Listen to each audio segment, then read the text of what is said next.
اما بعد فاعوذ باللہ من الشیطان الرجیم بسم اللہ الرحمن الرحیم الذی یراک حین تقوم وتقلبک فی الساجدین آمنت باللہ صدق اللہ العظیم وقال النبی صلی اللہ تعالی علیہ وسلم بعثت من خیر قرون بنی آدم قرنا فقرنا بعثت من خیر قرون بنی آدم قرنا فقرنا حتى كنت من القرن الذي كنت فيه رواه البخاري وقال سمعت رسول الله صلى الله عليه وسلم يقول إن الله اصطفى كنانة من ولد إسماعيل واصطفى قريشا من كنانة واصطفى من قريش من بني هاشم واصطفاني من بني هاشم رواه مسلم وعن عبد الله بن عباس رضي الله عنهما أن النبي صلى الله عليه وسلم قال لم يزل الله ينقلني من أصلاب الكريمة والأرحام الطاهرة رواه عياض في الشفاء وابن الجوزي في الوفاء أو كما قال عليه الصلاة والسلام ببركة إن الله وملائكته يصلون على النبي يا أيها الذين آمنوا صلوا عليه وسلموا تسليما اللهم صل على سيدنا ومولانا محمد وبارك وسلم صلاة وسلاما عليك يا رسول الله محمد سيد الكونين والثقلين والفريقين من عرب ومن عجم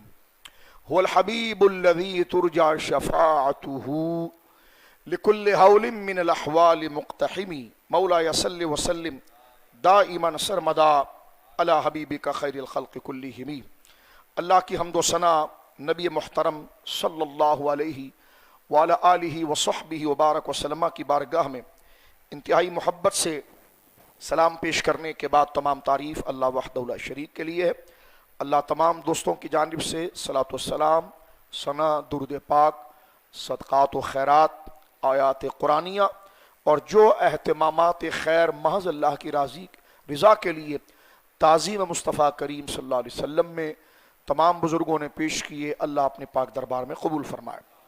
آج کی شب کو مناسبت ہے، بلکہ یہ سحر کے وقت کو مناسبت ہے ہمارے آقا جناب سید عالم صلی اللہ علیہ وسلم کی ولادت طیبہ سے.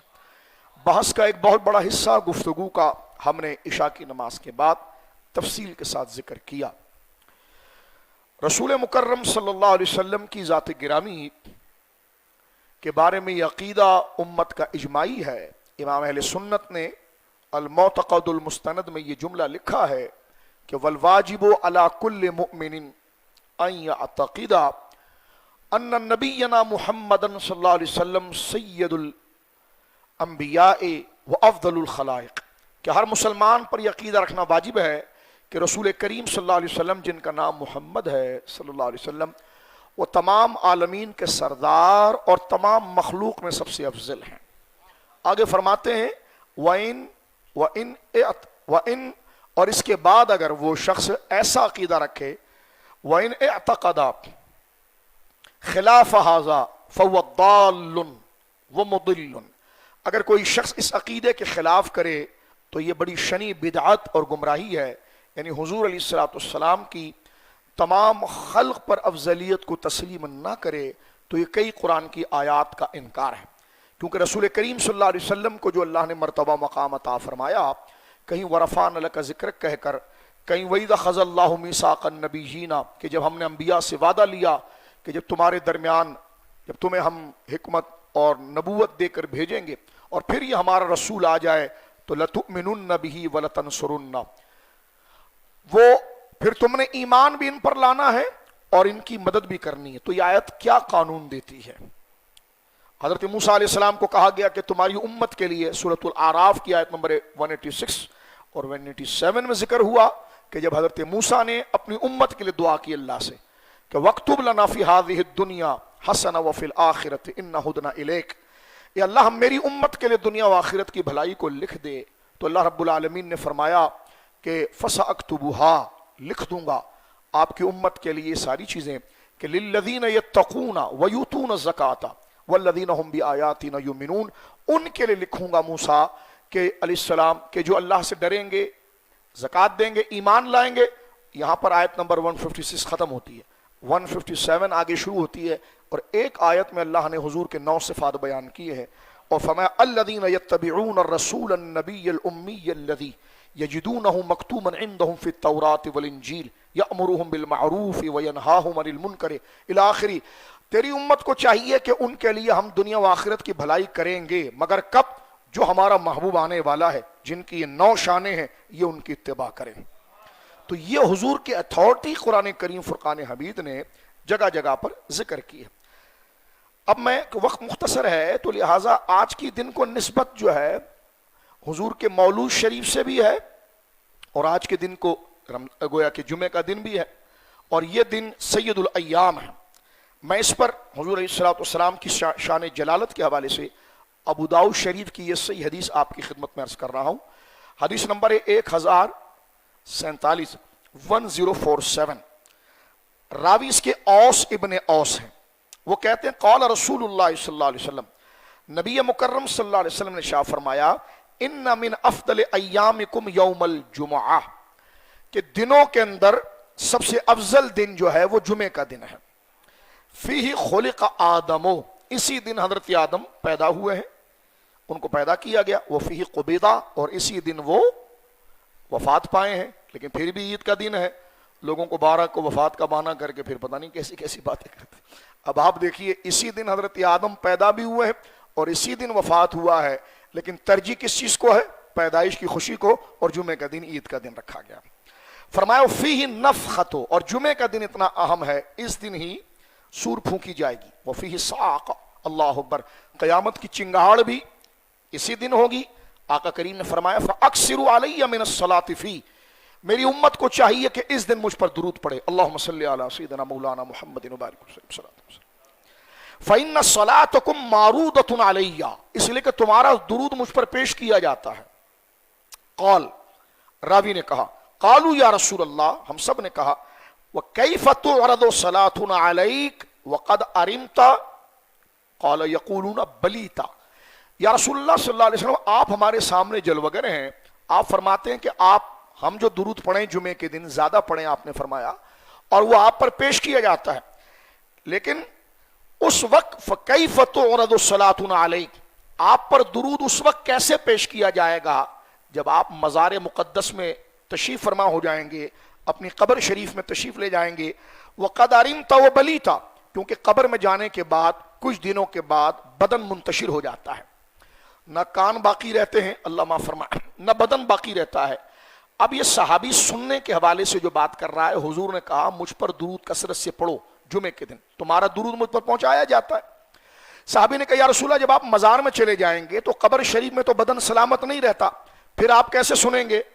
تو حضور نے یہ نہیں فرمایا کہ بدن نہیں ہوگا تو کیا ہو گیا، روح تو ہوگی، لیکن حضور نے روح سے متعلق نہیں، سوال بدن پر ہوا تھا کہ آپ کا بدن جب مزار میں رکھ دیا جائے گا تو ہر میت کا بدن منتشر ہو جاتا ہے۔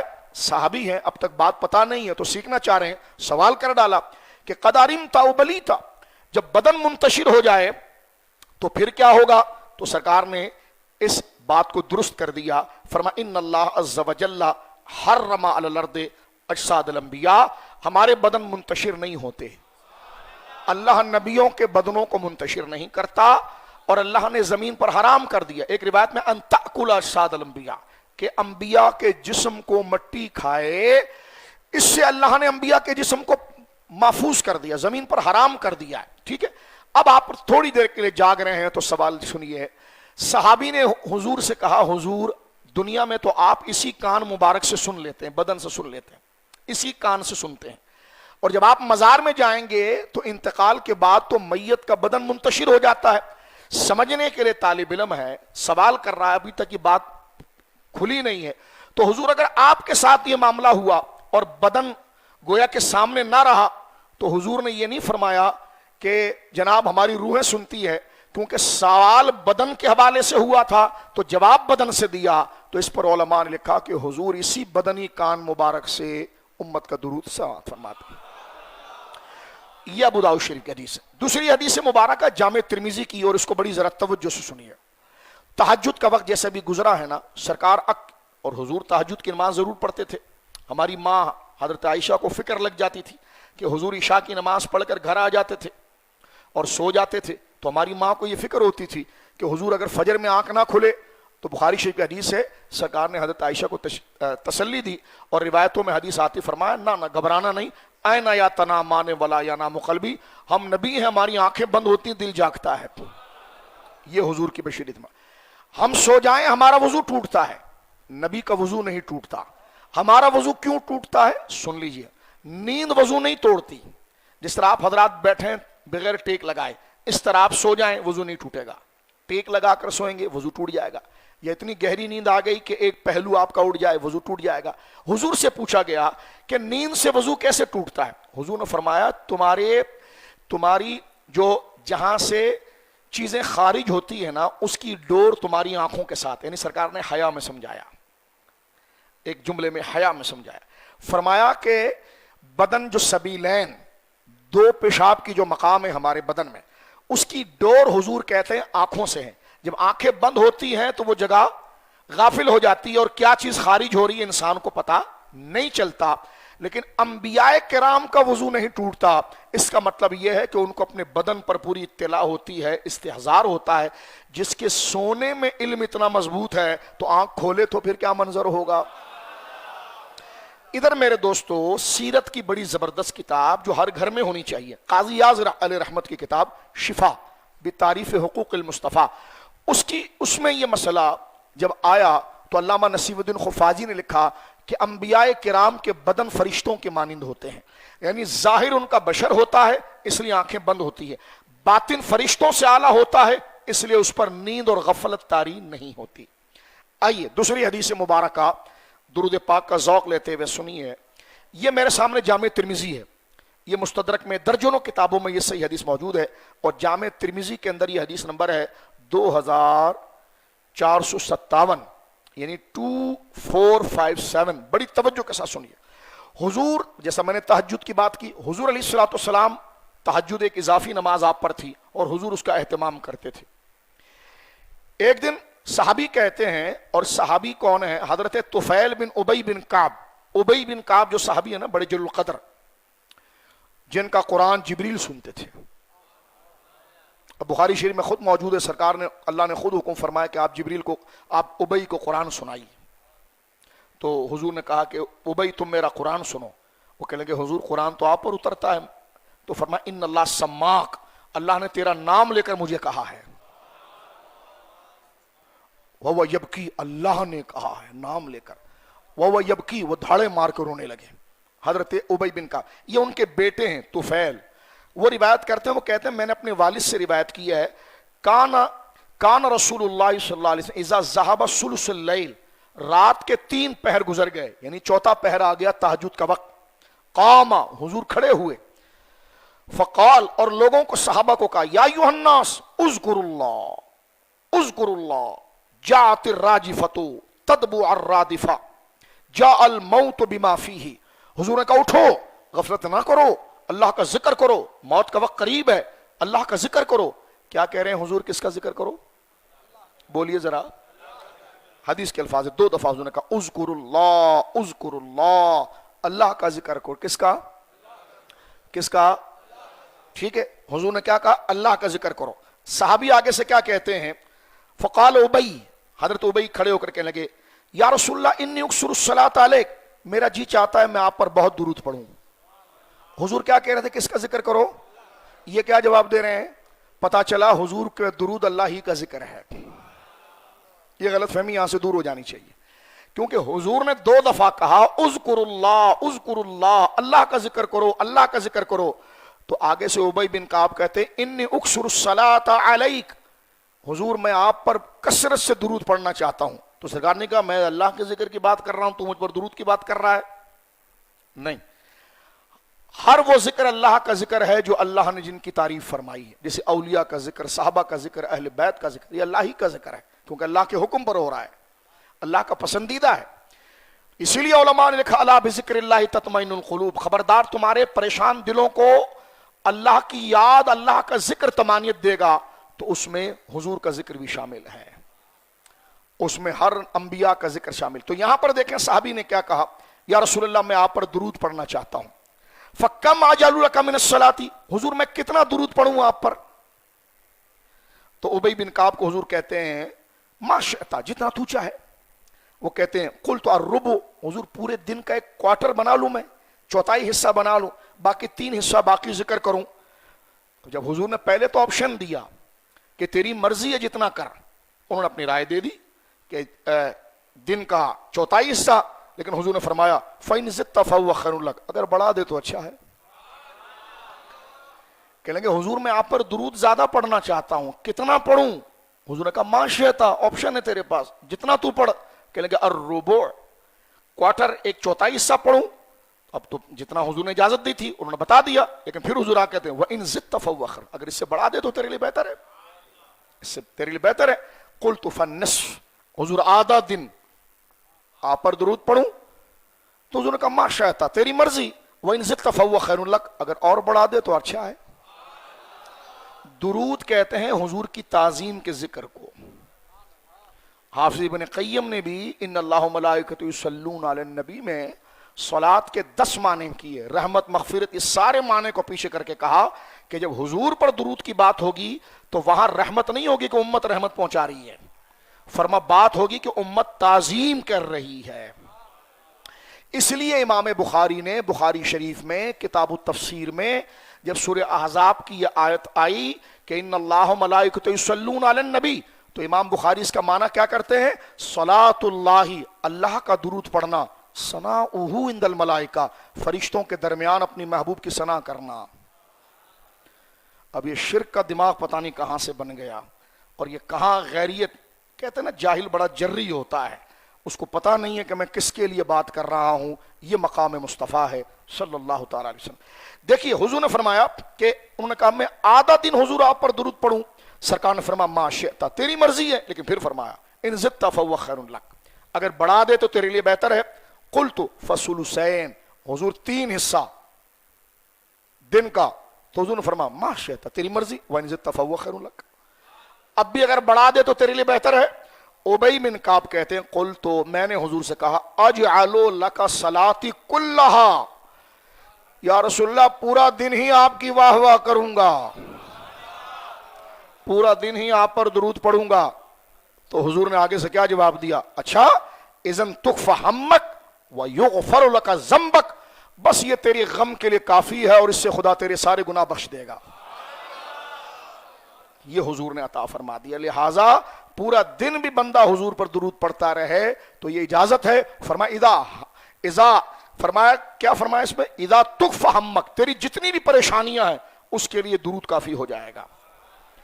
وَيُغْفَرُ لَكَ ذَنبَكَ، تو کہے گا یار میں کوئی اور درود نہیں پڑھ، اور کوئی وظیفہ نہیں پڑھ پایا، فرمایا یہ افضل الاذکار ہے، اسی کی وجہ سے اللہ تیرے گناہوں کو بھی معاف کر دے گا اور جتنی پریشانیاں ہیں وہ بھی درود ہو جائے گی۔ پہلے کہا تیری مرضی ہے، پھر کہا چوتھائی، فرما بڑھا دے تو مرضی ہے، کہا آدھا دن، کہا بڑھا دے تو مرضی ہے، کہا 3 ٹائم، کہا بڑھا دے تو مرضی ہے، اور کہا پورا ٹائم۔ یہ ہے وَرَفَعْنَا لَكَ ذِكْرَكَ، حبیب ہم نے تیرے ذکر کو تیرے لیے بلند فرما دیا ہے۔ توجہ، ادھر بڑھا دیا، ادھر ملا دیا، ادھر گھٹا دیا، یہ ساری جاہلانہ فکر ہے کہ اس سے کوئی شرک واقع نہیں ہوتا۔ بچہ بھی جانتا ہے خدا خدا ہے، نبی نبی ہے۔ شرک کیا ہے؟ ذات میں فرق ہے، ذکر میں کوئی فرق نہیں ہے۔ حضور کا ذکر اللہ کا ذکر ہے، یہ حدیث سے بات، یعنی کیونکہ پہلے عرض کر دیا، اب اگر شک پیدا ہو تو اس کا علاج کرا لیا جائے۔ کچھ منافقین کو یہ فکر لاحق ہو گئی تھی جب حضور مدینہ منورہ آئے تھے، تو حضور نے پہلا خطبہ دیا تھا کہ من اطاعنی فقد اطاع اللہ، جس نے میری بات مانی اس نے اللہ کی بات مانی۔ یہ حضور کا پہلا خطبہ ہے مدینہ کا۔ ومن احبنی فقد احب اللہ، جس نے مجھ سے محبت کی اس نے اللہ سے محبت کی۔ تو کچھ جاہل قسم کے لوگ تو یہ کیا بات کر دی، اب حضور کو مشورہ دے رہے ہیں۔ حضور کو چاہیے تھا پہلے اللہ کا نام لیتے بعد میں اپنا نام لیتے، یہ تو حضور نے پہلے اپنا نام لے لیا، تو اللہ نے ان کے توڑ کے لیے آیت بھی ویسی اتاری، وَمَن يُطِعِ الرَّسُولَ فَقَدْ أَطَاعَ اللَّهَ، اور قرآن نے اس کو اٹھا کر ختم کر دیا کہ یہ انتہائی درجے کی نادانی اور جہالت ہے۔ بچہ بچہ جانتا ہے کہ ذات میں فرق ہے، وہ خالق ہے اور یہ سید الخلق ہے، محبت میں کوئی فرق نہیں ہے۔ امر میں کوئی فرق نہیں ہے، نہیں میں کوئی فرق نہیں ہے، ذکر میں کوئی فرق نہیں ہے۔ یہ ایمان کا درجہ ہے میرے دوستو بزرگ۔ اب آئیے تیسری حدیث مبارکہ جو تھوڑا سے وقت، یہ ابو داؤد شریف کے اندر ہے اور اس میں کمال کی بات ہے۔ دو حدیث ہو گئی، تیسری حدیث یہ بھی صحیح ہے۔ حضور نے کیا فرمایا؟ یہ حضرت سیدنا ابو ہریرہ سے ہے، ان ابی ہریرہ رضی اللہ عنہ قال قال رسول اللہ صلی اللہ علیہ وسلم ما من احد یسلم علی، یہ بڑے کمال کی روایت ہے، سنیے۔ کوئی بھی آدمی جو مجھ پر سلام پڑھے، رد اللہ علی روحی، اللہ میری روح کو مجھ پر لوٹا دیتا ہے، حتی ارد علیہ السلام، یہاں تک کہ میں اس سلام پڑھنے والے کا جواب دیتا ہوں۔ ایک مسئلہ تو یہ ہے، سلام کا مطلب یہ ہے کہ امن دینا، ضمانت دینا۔ جس کو حضور کہہ دیں ہاں وعلیکم السلام تیرے لیے سلامتی ہے، تو اس کا تو بڑا پار ہو گیا۔ اور یہاں حضور فرما رہے ہیں کہ جب ما من احد یسلم علی، جب بھی کوئی بندہ مجھ پر سلام پڑھتا ہے، ٹھیک ہے، رد اللہ علی روحی، اللہ میری روح کو مجھ پر لوٹاتا ہے، حتی ارد علیہ السلام، میں اس کے سلام کا جواب دیتا ہوں، ٹھیک ہے۔ ایک عالم گزرے ہیں شمس الحق عظیم آبادی، ابو داؤد شریف کی ان کی عربی کی شرح ہے، ہیں اہل حدیث مکتبہ فکر کے۔ انہوں نے اس حدیث کی شرح میں کیا جملہ لکھا ہے، بڑے کمال کا، ذرا سنیے۔ وہ کہتے ہیں یہ جو حدیث ہے نا، ما من احد یسلم علی، کوئی بھی آدمی مجھ پر سلام پڑھے، یہ حضور نے نہیں کہا کہ قریب سے پڑھے، جالی کے پاس پڑھے، گاؤں میں پڑھے، دیہات میں پڑھے۔ مجھ سے ایک بندہ کہنے لگا نہیں یہاں سے نہیں پڑھ سکتے، وہاں پڑھ سکتے ہیں۔ تو میں نے کہا وہاں کیسے سنتے ہیں کہ اللہ سناتا ہے؟ تو میں نے کہا اللہ جب وہاں سناتا ہے تو یہاں سے بھی سناتا ہے۔ تو فرمایا ما من احد یسلم علی الا ارد علیہ السلام، جب مجھ پر کوئی آدمی درود پڑھتا ہے تو میں اس کے سلام کا جواب دیتا ہوں۔ یہ شمس الحق عظیم آبادی صاحب عون المعبود فی شرح سنن ابی داؤد میں بڑے کمال کی بات لکھتے ہیں۔ یہ حضور نے کیوں کہا کہ میں سلام کا جواب دیتا ہوں اپنے مزار سے؟ فرمایا لِأَنِّي حَيٌّ، اس حدیث کا معنی یہ کہ میں زندہ ہوں، اقدر علی رد السلام، اور اس بات کی طاقت رکھتا ہوں کہ سلام کا جواب دوں، سلام کا جواب دوں۔ اچھا یہاں پر شک نہ گزرے کہ یہ حدیث کا لفظ ہے کہ رد علی روحی، اللہ میری روح کو مجھ پر لوٹاتا ہے۔ اس سے یہ شک نہ گزرے کہ شاید بدن مبارک سے روح اٹھ جاتی ہے اور پھر روح اٹھا، دراصل یہ عربی زبان ہے، اس میں روح سے مراد جو ہے وہ روح نہیں ہے، اور اگر وہ روح بھی مراد دیا جائے تو مجھے بتائیے عبدالجبار بھائی، آپ نے ماشاءاللہ بزرگوں نے سلام پڑھا، دن ہفتے میں کون سا دن، اور دن میں کون سے گھنٹے، گھنٹوں میں کون سا منٹ، منٹ میں کون سا سیکنڈ ہے جو حضور پر درود نہیں پڑھا جاتا؟ اور جب تک درود رہے گا روح باقی رہے گی۔ لیکن اصل میں یہاں جو ہے نا کہ اللہ مجھ پر روح لوٹاتا ہے، اس پر غیر مقلد اہل حدیث مذہب کے ایک امام ہے قاضی شوکانی، انہوں نے اس کا معنی کیا النطق، اللہ مجھے بولنے کی طاقت دیتا ہے۔ تو یہاں روح سے مراد نطق ہے، لیکن ایک معنی اس کو حدیثی سے حل کرتے ہیں، یہاں روح سے مراد ہے جاگنا، کہ میں آرام کر رہا ہوتا ہوں اور جب مجھ پر کوئی درود پڑتا ہے تو میں جاگ کر اس سے جواب دیتا ہوں۔ آپ اگر کہیں یہ جاگنے کا معنی کہاں سے نکالا، تو میں پوچھتا ہوں ذرا مجھے یہ بتائیے، جب آپ سو کر اٹھتے ہیں تو کیا دعا پڑھتے ہیں؟ سو کر اٹھنے کی دعاؤں میں ایک دعا یہ ہے الحمدللہ الذی رد علی روحی وعافانی فی جسدی وَأَذِنَ لِذِكْرِي، پاک ہے وہ ذات، ساری تعریفیں اس ذات کے لیے ہے جس نے میری روح مجھ پر لوٹائی، یعنی مجھے نیند سے جگا دیا۔ تو یہاں رد اللہ روحی کا معنی کیا بنا؟ مجھے جگا دیا۔ یہ درود پاک کیونکہ جمعہ کا دن ہے اور الحمدللہ جمعہ کا دن ہونے کی وجہ سے اور مولود النبی صلی اللہ علیہ وسلم کے ہونے سے یہ دو کمال یہاں پر ہم کو نظر آتے ہیں۔ بات کو سمیٹتے جملہ کہنا چاہتا ہوں، ہمارے آقا کا نام مبارک کیا ہے؟ محمد۔ آواز آ جائے صلی اللہ علیہ وسلم۔ ایک دفعہ پھر درود کی حدیث سنی ہم نے، صلی اللہ علیہ وسلم۔ ایک دفعہ پھر محبت سے صلی اللہ علیہ وسلم۔ پھر ایک دفعہ پڑھ لیجئے بسم اللہ، صلی اللہ علیہ وسلم۔ ہمارے نبی پاک خود فرماتے ان لی خمسۃ اسماء، میرے 5 نام ہیں جو خاص ہیں، ان میں انا محمد ہو صلی اللہ علیہ وسلم، محمد ہے۔ یہ محمد نام آپ کا کس نے رکھا؟ آپ کے دادا نے رکھا۔ محمد نام حضور کا حضور کے دادا جان نے رکھا۔ کون دادا جان؟ جو حضرت حمزہ کے والد ہیں۔ ہائے ہائے۔ اور حضور سید عالم کو اپنے دادا سے اتنا پیار ہے اور اتنا لاڑ ہے کہ غزوہ حنین میں حضور نے، بخاری شریف میں ہے، جب بھگدڑ مچ گئی جنگ کے اندر اور مشرکین نے مسلمانوں کو چاروں طرف سے گھیر لیا، پتہ نہیں چلتا تھا کہ سامنے کون ہے پیچھے کون ہے، جسے احد میں مچی تھی، لیکن حضرت عباس حضور کے چچا کہتے ہیں ہم سارے پریشان ہو گئے تھے کہ پوزیشن کیسے سنبھالے۔ فرما صرف واحد حضور تھے جو پیٹ نہیں دکھا رہے تھے اور اپنے خچر کو لیتے ہوئے اور تلوار کو ہاتھ میں لیتے ہوئے آپ کفار میں داخل ہو رہے تھے۔ اور اس وقت حضور نے خود بالضبط خود یہ شعر بنایا۔ سورہ یاسین میں آپ پڑھتے ہیں کہ وما علمناہ الشعر وما ينبغي له، اور ہم نے آپ کو شعر کی تعلیم نہیں دی۔ اس سے بعض نادان سمجھتے ہیں کہ حضور کو اس کی تعلیم نہیں دی گئی ہے۔ وہاں شعر سے مراد وہ تھا جو مکہ کے لوگ رائی کو پہاڑ بناتے تھے، جھوٹ، مبالغہ۔ رہے حقیقت پر مبنی شعر تو وہ حضور نے خود بھی پڑھے ہیں، پچھلے زمانے کے شعراء کے، اور خود غور سے سن لیجئے حضور نے یہ شعر کے خالق حضور خود ہیں۔ یہ حضور نے خود شعر بنایا اور یہ بخاری میں موجود ہے۔ جب کفار سامنے تلواریں لے کر ننگی تلواروں کے ساتھ حضور کے مقابلے پر آئے تو بات کرنے سے پہلے، حملہ کرنے سے پہلے کچھ باتیں ہوتی ہیں، تو اس میں حضور نے جملہ کہا تھا انا النبی لا کذب انا ابن عبد المطلب۔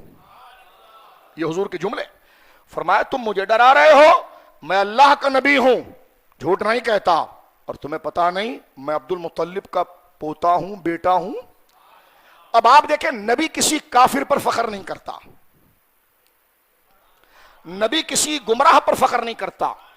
آپ نے کفار و مشرکین کے منہ پر یہ جملہ کہہ کر بتا دیا اور شعر کے ایک مصرے میں خود کو نبی ذکر کیا اور اس کی دلیل کے لیے آگے اپنے دادا کو ذکر کیا۔ اس سے آپ اندازہ لگائیے کہ حضور سیدنا عبد المطلب رضی اللہ عنہ کا ایمان اور ان کی قدر کتنی اعلیٰ ہے۔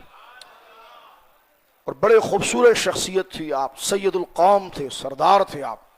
ابرہہ نے جب آپ کے اونٹوں پر قبضہ کیا تو جا کر ابرہہ کو کہا یہ میرے اونٹ واپس کر۔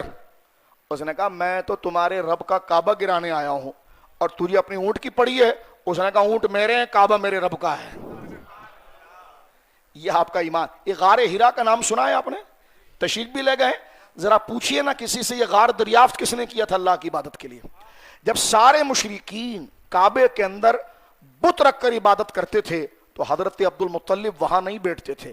اس غار کو دریافت، علامہ زرقانی عبد الباقی نے لکھا ہے، اس غار کو دریافت سرکار کے دادا نے کیا، اور آپ اس پہاڑ پر جا کر رب کی عبادت کرتے تھے جہاں سے بالکل کعبہ سامنے نظر آتا ہے، یعنی کعبے کا ذوق بھی پتہ لگے اور ان پلید چیزوں پر نظر بھی نہ لگے۔ یہ حضرت نبی پاک کے دادا جان حضور سیدنا عبد المطلب ہیں۔ بولو سبحان اللہ۔ اب سنیے انہوں نے حضور کا نام کیا رکھا؟ محمد۔ آپ پریشان نہ ہو، گھڑی میں دیکھ رہا ہوں، آپ ذرا ذوق رکھیں، وہ فرنٹ سیٹ پر ہیں تو ذوق برقرار رکھیں۔ اب ہمیں دیکھیں، وہ ہمیں پتا ہے کب ختم کرنا ہے، چھوڑیے اس بات کو۔ ایسی بھی آپ نے باہر جا کر کسی پان کی دکان پر بیٹھ جانا ہے تو تھوڑا ذکر سن لیجئے، کوئی بری بات نہیں ہے۔ غور کیجئے، اس مبارک ساتھ میں لذت کو کرکرا نہ کریں، یہ ایمان کا ٹائم۔ غور کیجئے، حضور کا نام محمد صلی اللہ علیہ وسلم آپ کے دادا جان نے رکھا۔ حضور کی پیدائش ہوئی، یہ سیرت کی ساری کتابوں میں تو سرکار نے عقیقہ کیا حضور کا، حضرت عبد المطلب نے حضور کا عقیقہ کیا، اور ایسی کمال کی دعوت کی، مورخین لکھتے ہیں کہ عرب میں اب تک ایسی شاندار دعوت نہیں ہوئی تھی۔ اور قریش کے بڑے بڑے، کیونکہ وہ سید القوم تھے خود، تو قریش کے بڑے بڑے رئیس آئے، جب انہوں نے کھانا وغیرہ کھا لیا تو کہا اے عبد المطلب ایسی دعوت تو ہم نے نہیں کھائی، ایسا اہتمام، واہ تجھے تو اپنے پوتے پر بڑا ناز ہے، لیکن تو نے نام اس پوتے کا محمد رکھا ہے صلی اللہ علیہ وسلم۔ تیری اہل بیت اور تمہارے خاندان میں اور عرب میں تقریباً کسی قبیلے میں محمد نام کا کوئی بچہ نہیں ہے، آخر تمہارے دماغ میں یہ نام کہاں سے آیا؟ یہ سوال کیا قریش کے رؤساء زعما وڈیروں نے حضرت سیدنا عبد المطلب رضی اللہ عنہ سے. آپ نے جواب کیا دیا ذرا سنیے. ایک تو جواب آپ نے دیا کہ دیکھو بھائی، اس بچے کی آمد کے وقت جو میں نے کرامات دیکھی، نہ میرے پاس زبان ہے کہ میں بیان کر سکوں. بولو اللہ کی تعریف میں سبحان اللہ. اور نہ تم میں یہ صلاحیت ہے کہ تم سن سکو. تم نے مجھ سے صرف یہ پوچھا کہ میں نے اپنے اس بیٹے کے بیٹے کا نام محمد کیوں رکھا صلی اللہ علیہ وسلم کا. جو شان میں نے دیکھی ہے نا، تو میرے دماغ میں نام یہی آیا. محمد جو ہے صلی اللہ علیہ وسلم، یہ اس میں یہ باب تفعیل سے ہے، اور یہ مفعول کا صیغہ ہے، اور یہ علامہ علی قاری لکھتے ہیں کہ اسمیت سے وصفیت کی طرف لایا گیا ہے، زیادتی اور مبالغے کے معنی میں کہ هو الذی یحمد حمدا بعد حمد، وہ ذات جس کی تعریف بار بار بار بار بار بار کی جائے. اب حضرت عبد المطلب کا مزاج اور ذہانت آپ دیکھیں، نام کیا تجویز کیا ہے، اس سے بڑا کیا نام ہوگا. آپ سے جب پوچھا گیا تو کہا دیکھو ایک تو جو کرامات، لیکن تم مجھ سے پوچھتے ہو کہ میں نے یہ نام تجویز کیوں کیا. فرماتے اردت ان یحمدہ اللہ فی السماء وخلقہ فی الارض، کیونکہ جو میں نے اس بچے کی شان دیکھی ہے نا، تو میں نے ارادہ کیا نام ایسا رکھوں گا کہ آسمان پر خدا اس کا ذکر کرے اور زمین پر خلق اس کا ذکر کرے. اس سے آپ حضرت سیدنا عبد المطلب رضی اللہ تعالیٰ عنہ کی شان جلالت اور قدر کا اندازہ لگائیے. اور میرے دوستو بزرگوں، یہ آپ کی شان جلالت ہے. میں 2 منٹ غالباً رہ گئے 3 منٹ. اس پر ایک حدیث مبارکہ جو مسلم شریف کی شرط پر صحیح ہے، کیونکہ میں امام حاکم کو پڑھ رہا ہوں، اور میں نے رات کے درس میں امام حاکم کی کتاب پر تبصرہ کیا ہے، اور یہ پوری دنیا سن رہی ہے. یہ امام حاکم کی مستدرک ہے، حدیث نمبر 4184 ہے. سند کے اعتبار سے یہ شرط مسلم پر ہے. حدیث کے الفاظ کیا ہے کہ کندیر بن سعید کہتے ہیں اپنے والد سے کہ ان کے والد حج کرنے گئے تھے. قال حججت فی الجاہلیت، میں زمانہ جاہلیت میں اسلام سے پہلے حج کرنے گیا تھا، رائج تھا. فَإِذَا أَنَا بِالرَّجُلٍ يَطُوفُ بِالْبَيْتِ وَهُوَ يَرْتَجِزُ، میں نے دیکھا ایک بندہ کعبے کا طواف کر رہا ہے اور رو رو کر ایک نظم پڑھ رہا ہے. نظم کیا ہے؟ ربی ردی لیا راکبی محمدا، ردی لیا وستنع عندی یدن. یعنی وہ کیا کہہ رہا ہے؟ وہ کہہ رہا ہے اے رب میرے اے میرے رب، میرے سوار محمد کو میری طرف واپس بھیج دے صلی اللہ علیہ وسلم، اس کو میرے پاس واپس بھیج دے اور مجھے اس کی حفاظت کی توفیق دے. تو میں نے کہا یہ بابا اتنے رو رہے ہیں اور یہ کلمات بار بار دہرا رہے ہیں طواف میں، یہ کون ہیں؟ کہا یہ عبد المطلب ہیں. تو کہا میں ان کے پاس گیا، فقلت من هذا؟ قالوا عبد المطلب بن ہاشم بعث ابنه محمد في طلب ابل له ولم يبعثه في حاجة الا انجح فيها وقد ابطأ علي فلم يلبس ان جاءه محمد والابل فاعتنقه وقال يا بني. کہتے ہیں کہ جناب وہ عبد المطلب تھے، انہوں نے سرکار علیہ الصلوۃ والسلام کو کچھ اونٹوں کو لانے کے لیے صحرا میں بھیجا، اور حضور کو آنے میں لیٹ ہو گئے. تو وہ اتنے گھبرائے کہ کعبے کا طواف کر کے رب سے کہنے لگے ربی ردی لیا راکبی محمدا، اے اللہ میرے اس بچے محمد صلی اللہ علیہ وسلم کو میری طرف لوٹا اور مجھے یہ توفیق دے کہ میں اس کی حفاظت کروں، کیونکہ وہ اتنا عظیم ہے. تو کہتے ہیں جب حضور لوٹ کر آ گئے اور جب وہ اونٹ بھی ساتھ میں لائے تو کہتے فاعتنقہ، آگے بڑھے حضرت عبد المطلب اور حضرت نبی پاک کو سینے سے لگا دیا اور فرمایا یا بنیا، اے میرے لاڈلے بیٹے، لقد جزعت علیک جزعا، میں بہت زیادہ گھبرا گیا اور تو آیا نہیں. فرمایا کہ لم اعجزہ علی شیء قط، میں کبھی اتنا نہیں گھبرایا لیکن تو اتنے دیر سے آیا، 6 سال عمر ہے، میں گھبرا گیا. واللہ لا ابسک فی حاجۃ ابدا ولا تفارقنی بعد ھذا ابدا، خدا کی قسم ہے میں تجھے اپنے آپ سے کبھی دور آئندہ نہیں کروں گا، اور تو بھی وعدہ کر اے میرے لاڈلے تو مجھ سے دور کبھی نہیں ہوگا. تو یہ جناب رسول اللہ کے دادا جان کو حضور سید عالم صلی اللہ علیہ وسلم سے محبت تھی، اس لیے حضور فرماتے تھے کہ انا النبی لا کذب انا ابن عبد المطلب. اللہ رب العالمین یہ کلمات میرے اور آپ کے لیے، ہمارے ماں باپ کے لیے، ساری امت کے لیے مغفرت کا ذریعہ بنائے، اور یہ کلمات ہمارے لیے مغفرت کا باعث بنائے. اس مجلس کو ہمارے لیے شفاعت رسول کا ذریعہ بنائے. ہر بیمار کو اللہ شفا دے دے، ہر پریشان حال کی پریشانی کو میرا مولا دور فرما دے. بچوں کے نصیب اچھے کر دے، بیٹیوں کے نصیب اچھے کر دے، بیٹوں کے نصیب اچھے کر دے. جو اللہ نے نعمتیں دی ہیں اس میں قناعت کرنے کی توفیق اللہ رب العالمین عطا فرمائے. ہمیں اللہ برے اخلاق، برے نظارے اور بے حیائی کے کاموں سے بچائے. لوگوں کے سامنے